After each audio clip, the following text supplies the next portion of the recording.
ఇవాళ ఈ ప్రాంతంలో ఎంపీ ఆయన మాట్లాడుతుడు.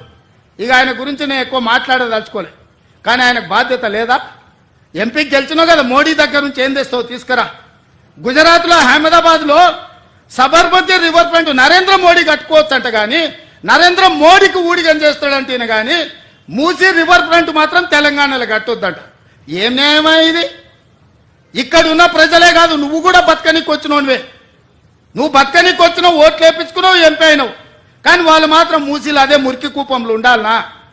వాళ్ళందరినీ చక్కదిద్దాల్సిన బాధ్యత నీకు లేదా?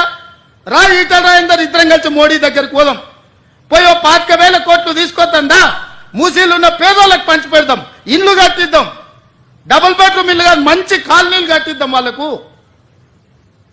40 లక్షల కోట్ల బడ్జెట్ ఉంది కదా మోడీ దగ్గర. హైదరాబాద్ నగరానికి 25,000 కోట్లు ఇవ్వలేడా?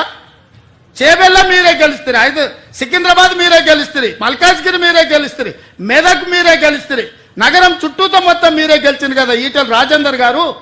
మోడీ దగ్గరికి వెళ్ళి ఏం తెద్దామో రాపోదాం. నాకేం బేసిజాలు లేవు. రాజేందర్ గారు రండి సచివాలయానికి, ఏ ప్రతిపాదన తెస్తారో తీసుకురండి. కేటీఆర్ హరీష్ రావు మొదటి రోజు మాట్లాడతారు, తెల్లారా జిరాక్స్ కాపీ తీసుకొని ఈటల రాజేందర్ మాట్లాడతారు. ఏందా ఈ భాగవతం? ఏమనికి అర్థమైతే లేదా?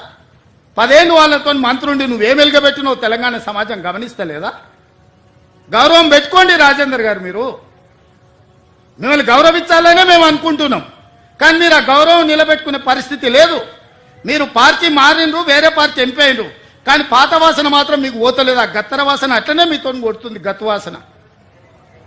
నేను ఇవాళ సూటిగా వారికి సూచన చేస్తున్న ఈటల రాజేందర్ గారికి, మూసీ పరివాహక ప్రాంతంలో ఉన్న పేదలకు ఇళ్ల పట్టాలతో పాటు ప్రధానమంత్రి ఆవాస్ యోజనలో ఇల్లు కట్టిద్దాం.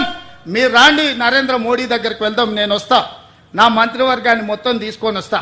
మాకేం బేసిజాలు లేవు నరేంద్ర మోడీ గారిని కలవడానికి. వారు ఈ దేశానికి ప్రధానమంత్రి. మనం లక్షల కోట్ల రూపాయల కేంద్రానికి పన్నులు కట్టినాం, 25,000 కోట్లు ఆయన దగ్గర తీసుకొద్దాం, మీరు రండి.